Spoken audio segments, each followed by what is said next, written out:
Grégory Cometti, bonjour. Bonjour. Merci de nous accueillir ici à Saint-Galmier. Alors, on s'est rencontrés la dernière fois, si j'ai une bonne mémoire, en 2020. Ouais. C'était la fin du confinement, les salles de spectacle étaient fermées. Autant dire que c'était pas la joie. Non, c'est sûr. Ouais, Et depuis, j'ai vu que vous avez mené beaucoup de projets, certains qui sont même pas dans la région, on en parlera après. Avant de parler de tous ces projets, avant de se projeter sur 2024, j'aimerais quand même qu'on revienne à la base. Qu'est-ce qui vous a donné, d'où vient cette passion pour la scène ? Cette passion pour la scène, elle remonte au lycée. Au lycée en bac, une prof de français qui me propose de faire des cours de théâtre, de prendre des cours de théâtre puisqu'elle en donnait. J'étais pas très intéressé au départ et elle m'a un peu forcé la main, même beaucoup. Et du coup, j'ai fait un cours d'essai et dès ce premier jour-là, j'ai accroché et je n'ai plus jamais quitté la scène, donc j'avais 18 ans, quoi. Et qu'est-ce qui vous plaît? C'est de servir des textes, c'est de jouer un rôle, c'est d'être sur la scène? Au début, c'est une ambiance, dans les cours de théâtre, voilà, il y a beaucoup de camaraderie, on rigole beaucoup. C'est l'ambiance qui m'a plu au départ, et puis après, il faut jouer sur scène avec le public. Là, c'est un peu tétanisant au départ. On a un peu envie de disparaître juste avant de jouer, mais finalement, c'est tellement un plaisir immense une fois qu'on l'a fait et quand on y est qu'en fait, c'est un peu une drogue, quoi. On dit tous un peu ça, les comédiens, c'est que voilà, les premiers temps, ça fait peur, et puis après, on en redemande, et puis après, on ne peut plus quitter la scène, quoi. Au début, c'était une passion, un hobby, comme on dit. Qu'est-ce qui a fait que finalement, vous en avez fait presque aujourd'hui une carrière professionnelle? Et du coup, c'est que à force de jouer des spectacles, on s'est dit avec un de mes camarades de la troupe, on va en faire notre métier. Et on a un auteur qui nous a écrit une pièce, la pièce s'appelait Sous les jupes des hommes, elle s'appelle toujours d'ailleurs Sous les jupes des hommes, et on l'a tellement joué, on a eu tellement de succès au début dans la région et puis après plus loin. On a commencé à attaquer les scènes pro, là déjà c'était en 2008. Et puis après, du coup, on avait tellement de dates qu'il fallait que je lâche mon boulot, quoi, parce que je ne pouvais plus faire toutes les dates. Plus on avait joué à Paris cette pièce, on a une programmation à Paris, donc je ne pouvais pas jouer à Paris et aller au travail. J'étais dans les ressources humaines à l'époque. Et du coup, c'est là, il faut faire le grand saut, il faut sauter le pas. Beaucoup ne le font pas, certains le font. Et moi, je me suis dit, j'ai qu'une vie, il faut y aller, c'est maintenant, sinon je vais le regretter, quoi. Et je l'ai fait et je ne regrette pas. Ça vous a permis de rencontrer des gens, de vivre des expériences que vous n'aviez pas imaginées, ou alors finalement, ça reflète un peu l'idée que vous en aviez quand vous avez commencé? Ça permet de rencontrer plein de gens, ça c'est sûr, des directeurs de théâtre au départ, des comédiens qu'on arrive à croiser dans les loges, des gens qui connaissent le théâtre. Je me rappelle d'un théâtre à Rocamadour où Patrick Sébastien habitait à côté, c'était le parrain du théâtre, il était venu nous voir jouer. C'était il y a plus de 10 ans, donc c'est vrai que c'était un peu impressionnant de rencontrer ces gens. Vous avez mis la pression? Ouais, ça met la pression, bien sûr, bien sûr. Après, on avait passé un peu plus de temps avec lui le lendemain, donc voilà, mais c'est vrai qu'à l'époque, il était au top de sa carrière. Donc c'est vrai que c'est impressionnant. Et puis après, comme j'ai fait un peu de production de spectacle les années d'après, j'ai commencé à rencontrer surtout des humoristes, et du coup... Comment c'est venu la production? Parce que c'est pas le même métier, encore une fois. Pas du tout, non, pas du tout. Je pense que je suis un peu entrepreneur dans l'âme, en fait. Au final, il vous faut toujours un projet? Ouais, c'est ça, ouais, c'est ça, ouais. J'aime bien avancer, et pour avancer, il faut faire des nouvelles choses. Et c'est vrai que je suis pas quelqu'un qui va jeter les choses déjà faites et passer à autre chose, puisque je garde les choses que j'ai fait, mais j'aime bien construire d'autres choses. Effectivement, et du coup c'est venu parce que je me suis dit tiens, j'avais la salle de spectacle à Saint-Galmier après, et je me suis dit il faut qu'on fasse des choses sur des plus grandes salles, parce que à Saint-Galmier c'est petit, on peut avoir des gens connus qui viennent pour roder des spectacles, mais on est un peu limité. Ça veut dire aussi que vous avez toujours connu le succès, parce que je me rends compte qu'à Saint-Étienne il y a des petites salles, ils ont aussi beaucoup de mal à remplir et c'est compliqué à avancer. Donc, si vous balancez ou projetez toujours sur un autre projet, c'est que tout fonctionne bien finalement. Tout fonctionne bien. Après, tout n'a pas été toujours tout rose, faut pas rêver. C'est vrai que les gens, vus de l'extérieur, parfois ont tendance à se dire que tout est rose, mais tout n'est pas rose. Et heureusement, sinon... il n'y aurait pas de saveur quand on réussit à faire quelque chose de bien, quoi. Mais oui, le KFT, ça a pris relativement rapidement, malgré qu'on soit cloîtré, qu'on n'ait pas de pignon sur rue, à Saint-Galmier, dans un village. C'est vrai qu'au départ, l'idée était pouvait paraître un petit peu saugrenue, quoi. Oui, mais on peut aussi dire que le KFT a une chance, c'est qu'il se trouve à Saint-Galmier et qu'on a un bassin de population qui est quand même assez entre guillemets, assez aisé par rapport à des quartiers de Saint-Étienne où c'est peut-être un peu plus difficile. Ouais, alors c'est vrai qu'au départ, moi je voulais l'ouvrir à Saint-Étienne au tout départ parce que c'était vraiment la ville, la grande ville, et puis il n'y a pas de salle de spectacle dans des villages. À l'époque, Saint-Galmier, ça faisait 5000 habitants. C'est vrai que même si ça reste Saint-Galmier, Il y avait peut-être à l'époque des spectacles au casino, non? Très peu. J'avais joué moi-même au casino, mais il y avait 4-5 spectacles à l'année. C'était pas vraiment développé. Ça l'est toujours pas d'ailleurs, parce que le casino a une autre stratégie aujourd'hui par rapport au spectacle. Mais on a organisé par la suite pas mal de spectacles au casino de jeu. Mais non, ça a pris, et puis il a fallu quelques années pour lancer. Et puis une fois que c'est lancé, pour l'instant, on s'arrête plus. Ça fait la 13e année déjà. Et quand vous avez commencé pour remplir votre scène, comment ça s'est passé? C'était le bouche à oreille, c'était les réseaux, comment on fait venir des artistes? Beaucoup. Parce qu'avec le temps, on se rend compte qu'il y a de plus en plus de gens prestigieux. Ouais.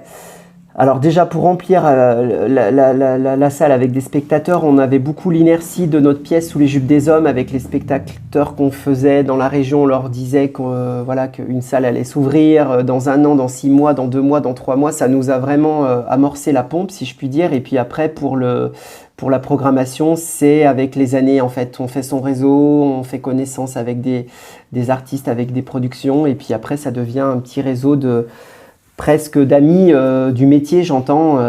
Donc c'est vrai qu'aujourd'hui, on est une petite famille, quoi. Est-ce que le calendrier du KFT, c'est de janvier à décembre, ou alors ça se passe plutôt de septembre à avril? Comment ça se passe? Moi, j'ai l'habitude du foot, on sait que ça part après les vacances jusqu'au mois de juin. Dans le spectacle, est-ce qu'il y a des saisonnalités aussi?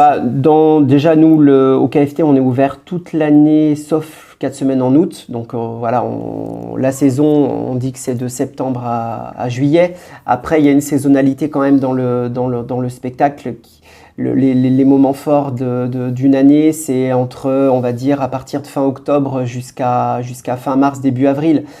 Notre chance à Saint-Galmier, c'est qu'on a une terrasse extérieure. On peut accueillir 130 personnes dehors qui peuvent manger dehors, profiter du beau temps avant d'aller dedans, regarder le spectacle. Et c'est vrai que cette terrasse, elle nous sauve la mise pendant la période des beaux jours qui vide les salles de spectacle littéralement. Si on n'a pas de terrasse aujourd'hui, au mois de mai, juin, juillet, septembre, c'est compliqué. Comment ça se passe au niveau de la programmation? Là, on dit souvent qu'on travaille même plus d'1 an à l'avance.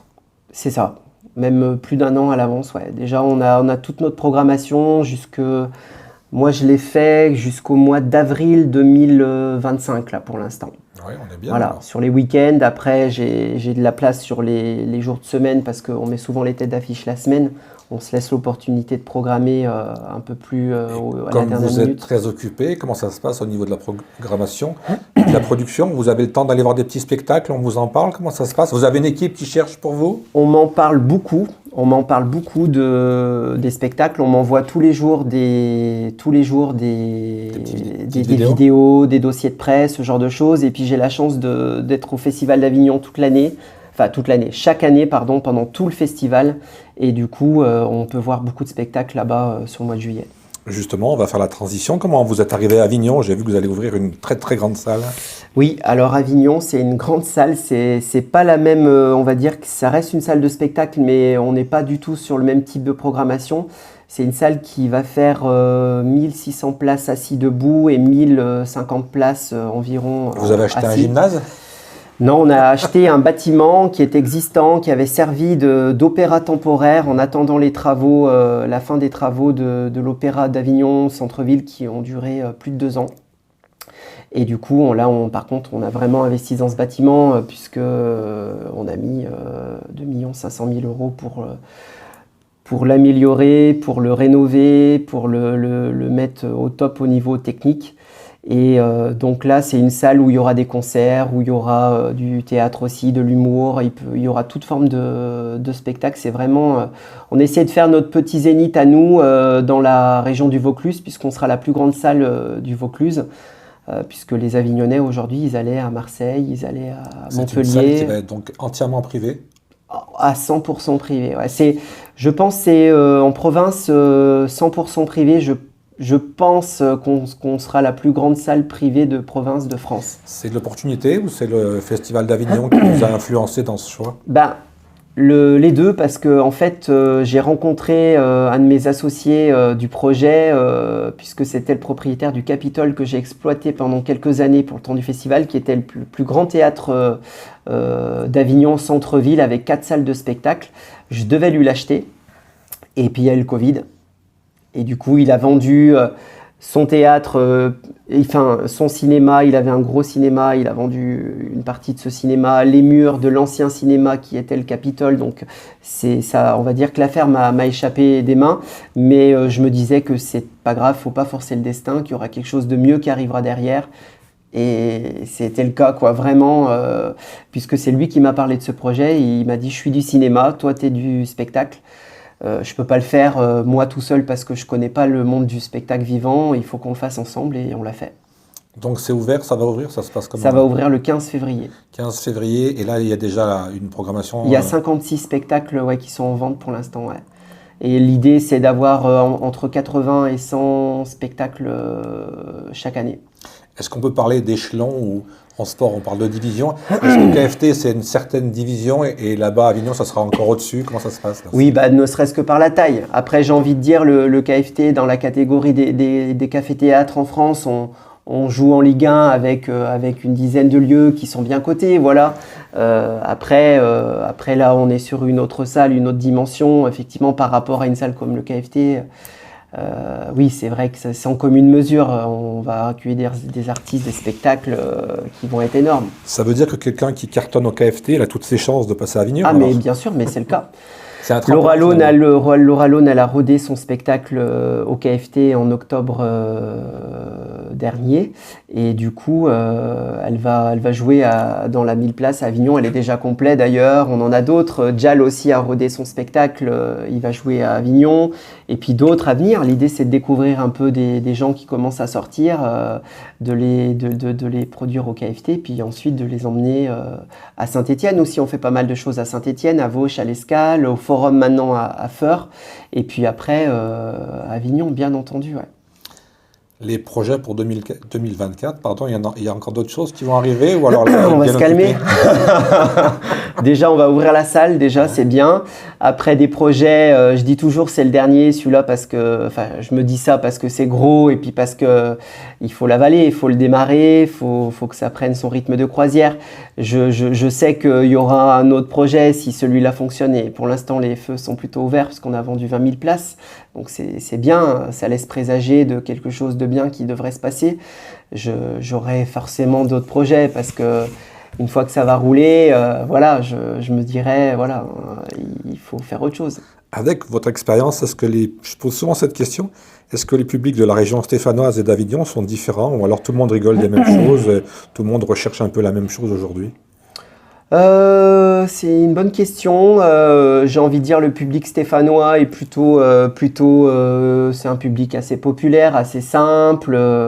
Et c'est un peu le public qu'on peut retrouver sur Avignon, effectivement. Après, pareil, sur une salle comme Confluence, puisqu'elle s'appelle Confluence. J'allais y venir aussi. Voilà. Est-ce que c'est un clin d'œil au siège de la région à Lyon? Du tout, c'est vraiment le nom du quartier qui est baptisé comme ça depuis des années. Et je me suis dit c'est peut-être dû à la subvention énorme qu'ils ont touchée. Et non, on a eu zéro oui, c'est Avignon, c'est pas la même région. Ni de la région, ni du département, voilà, parce qu'on est privé, on n'est pas une assoce. Mais non, c'est le nom du quartier là-bas qui est baptisé comme ça depuis des années, le quartier de la Gare, et tout simplement parce qu'il est à la confluence des deux fleuves qui sont le Rhône et la Durance. Voilà. Et à la confluence, vous espérez une grosse affluence. Exactement. J'étais obligé de la faire. Au niveau des... On va repartir au KFT. Qu'est-ce qu'on peut retrouver en 2024 chez vous? Eh bien... Des coups de cœur, des conseils? On a plein de... Ouais, on a pas mal de nouvelles comédies qui sont jamais passées au KFT parce que c'est vrai qu'il y a des succès qu'on repasse. Il y a des pièces qui passent depuis 10 ans chez nous et qui remplissent parce que le bouche à oreille fonctionne bien. Le monde appelle le monde, ça c'est une certitude. Après, il y aura toujours des nouveaux artistes à découvrir. On fait aussi pas mal de choses à l'Escale, à Vauche. Cette année, on fait aussi Thomas Njijol à Saint-Étienne en janvier, Laura Calu en janvier aussi à Saint-Étienne. Pareil, c'est tout déjà. Laura a rodé son spectacle au KFT. Déjà la Vauche, mais bon, c'est complet. Njijol aussi d'ailleurs. On va avoir Franjo qui est un YouTuber à la base, qui est très suivi sur Facebook. Franjo, c'est très bien. Ça passe en avril à l'Escale de Vauche. On aura aussi le Stéphanois Chicandier qui va passer à Que Vauche. j'ai vu il n'y a pas très longtemps à la présentation du Festival Art Comique. D'accord, voilà, c'est ça. Et du coup, ouais, il y a plein de choses. www.le-kft.com. Il y a beaucoup de spectacles à découvrir en 2024 au KFT. Est-ce que la région, pas Rhône-Alpes-Auvergne, parce que c'est dense, mais est-ce que la région stéphanoise est fertile en nouveaux talents? En nouveau talent, au niveau de l'humour, ces dernières années, pas non plus tant que ça, j'ai envie de dire. Hein. J'aimerais bien dire le contraire parce que je suis né à Saint-Étienne et que je suis de la région. Il y a des nouveaux talents, il y a quand même des nouveaux talents parce que j'étais jury au Festival Art Comique du dernier festival. Il y avait quand même de la qualité sur le plateau et il y a une jeune femme qui s'appelle Morgane de mémoire et son nom, je l'ai presque, donc je ne vais pas l'écorcher, je ne vais pas le dire, mais qui je pense est très bien. Il me semble qu'elle est de la région stéphanoise, mais c'est possible qu'elle soit lyonnaise, donc on ne va pas se tromper. Et puis après, ça permettra aux internautes d'aller chercher. Exactement, exactement. Après, je pense qu'il ne faut pas que les gens hésitent à se lancer et à y croire. C'est surtout ça le truc, c'est qu'on se dit toujours que c'est pas pour nous, que ça se passe ailleurs, qu'on ne peut pas percer. Et je pense qu'il ne faut pas lâcher, quoi. Jouer sur scène, c'est déjà un challenge. Hein. Comme on l'a dit au début, il faut monter sur scène, il faut, entre guillemets, en avoir. Mais aussi, il faut savoir écrire. Parce que monter sur scène pour raconter des niaiseries, ça sert à rien. C'est sûr. Après, quand on démarre tout seul sur scène, qu'on veut faire son one-man show, il n'y a personne qui écrira pour nous. Donc, il faut vraiment effectivement écrire et écrire de la qualité. Moi, j'ai jamais essayé d'écrire et de monter sur scène tout seul parce que c'est pas un truc qui pour l'instant me fait envie. Mais c'est un sacré challenge parce qu'il n'y a personne pour sauver. Pour se sauver quand ça se passe mal, c'est compliqué, quoi. Donc respect à tous ceux qui essayent déjà. On est bien d'accord. Juste pour faire une petite parenthèse, vous avez parlé de Chicandier. Chicandier, c'est un personnage, il a un succès incroyable aussi. Comment vous expliquez ce phénomène, vous qui êtes dans le spectacle? Il n'a pas le langage de tout le monde, quoi. Ouais, alors je vous coupe une dernière fois, j'ai l'impression qu'aujourd'hui on est dans un humour de communauté. Et Chicandier, il est indéfinissable. Je pense qu'il a sa communauté. Hein. Ouais. Il a sa communauté je pense, qui a fait un peu, au départ, l'ossature des gens qui le suivaient. C'était les bons vivants. Les bons vivants des quatre coins de la France, quoi, parce que les gens se retrouvent là-dedans. Pas tous, bien sûr, mais je pense qu'il a vraiment une communauté qui le suit. Ça part maintenant des réseaux sociaux, hein, de YouTube, de Facebook. Maintenant, beaucoup d'humoristes démarrent sur des petits écrans, dans des téléphones, et démarrent pas forcément dans une petite salle comme ça pouvait se faire il y a quelques années. C'est là qu'on voit que le monde a changé en 2000. On les voit plus venir maintenant. Avant, on les voyait venir. Ils passaient d'abord dans des petites salles en province, après une petite salle à Paris, après ils faisaient une télé, une deuxième télé. On avait le temps de les voir arriver. Je parle en tant que, on va dire, organisateur de spectacle.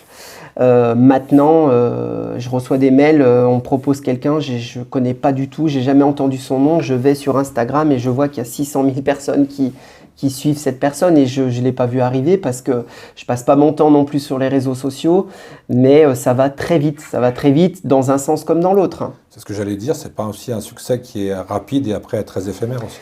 C'est le challenge de tous ces humoristes qui sont en train de percer, c'est de durer, quoi. J'ai envie de dire, déjà percer c'est très dur, même c'est pas parce qu'il y a les réseaux sociaux qu'on peut faire une vidéo. Il faut du contenu de toute façon. Il faut du contenu, il faut aussi du talent, il y a une part aussi de réussite là-dedans comme dans tout ce qu'on fait dans la vie. De chance. Mais déjà ça c'est pas le côté facile de dire oui mais maintenant avec les réseaux sociaux, non, il faut quand même que ces gens-là travaillent. travail pour arriver à intéresser les personnes. Et puis surtout, après, il faut durer. Et avec les réseaux, c'est compliqué. Il faut mettre du contenu tout le temps pour remonter dans la grande machine qui est l'algorithme des Facebook, des Insta. C'est une pression permanente pour ces gens-là qui font leur publicité avec ce mode de... Surtout que les réseaux sociaux sont de plus en plus verrouillés. On vous emmène sur des chemins que vous ne pouvez plus sortir avec les algorithmes. Oui, c'est ça. Ils cernent bien les gens, les mots-clés, les vidéos qu'on regarde, et après ils nous orientent, c'est sûr. Pour conclure, on a parlé d'Avignon. Quels sont les grands rendez-vous qui nous attendent à Avignon alors, si on prend la voiture et qu'on descend jusqu'à Avignon? Il y en a plein. Ouais. Franchement, il y en a plein. Je vais prendre mon téléphone. Regardez, hop. Parce que j'ai la programmation dans ma tête, mais voilà, je n'ai pas tout non plus. On va attaquer avec Christophe Willem le 15. Le 16, on aura Vincent de Dienne qui a eu le Molière avec ce spectacle. Que j'ai eu le plaisir d'interviewer au théâtre de Beaulieu il y a quelques années et qui était très très sympathique.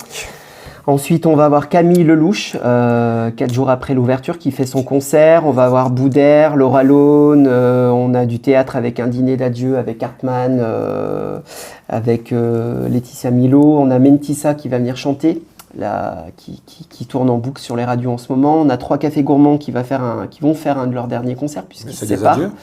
C'est ça, Jérémy Crédville, je vois Celtic Legend qui font la tournée musique celtique de tous les zéniths de France. Ils vont passer, ils jouent 2 fois chez nous. On va avoir aussi de la danse avec le Lac des Cygnes. On a King V qui va venir chanter également. On a Anne Roumanoff, on a Maël qui est pareil, qui a été découvert dans The Voice. Après, on a un ancien, Enrico Macias, on a Elisabeth Buffet, Alison Weller, La Bajon, Jal, on a Jean-Baptiste Guégan qui va faire un concert acoustique qui est quasiment complet. Selig, c'est notre ami, donc c'est vraiment le parrain de cœur du KFT. Il est quasiment complet, Selig. On a Gad Elmaleh qui va venir jouer 3 fois, il est déjà complet. On a Ahmed Silla qui est complet, Paul Mirabel qui est complet. Est-ce que, quand vous parlez de complet, est-ce que le vu à la télé a une grosse importance pour remplir les salles?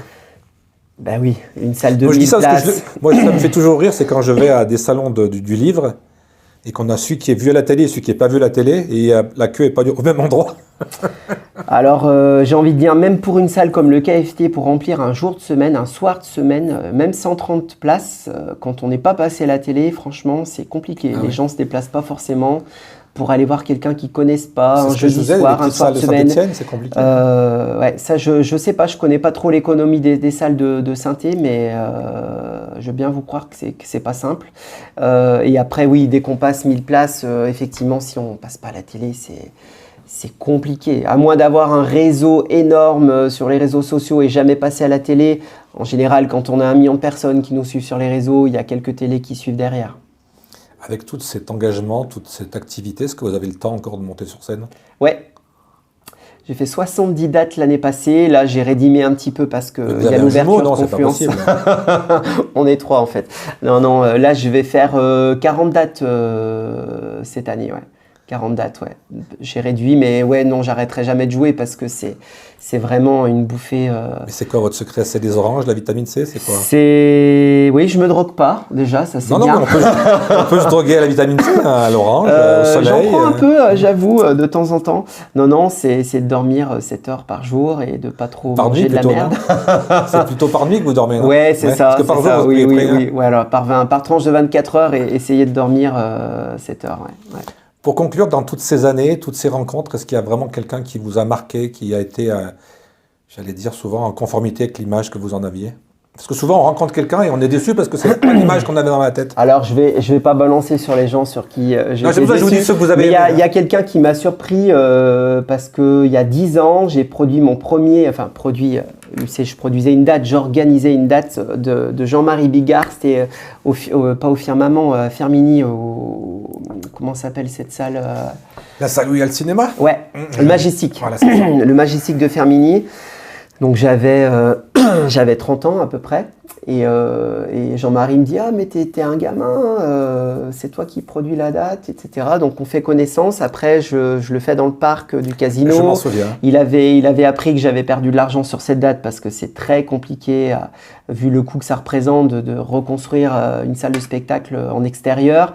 Et il avait su ça et il m'avait dit « Greg, j'ai vu que t'avais une salle, parce que j'avais mis mon programme dans la loge. » Il m'a dit « Bah moi, t'as perdu de l'argent, ça m'ennuie, je vais aller jouer mes premières de mon spectacle chez toi, dans ta salle. » Il n'avait pas vu la salle, il était dans la loge, dans le parc du casino, et il a joué 4 soirs de suite.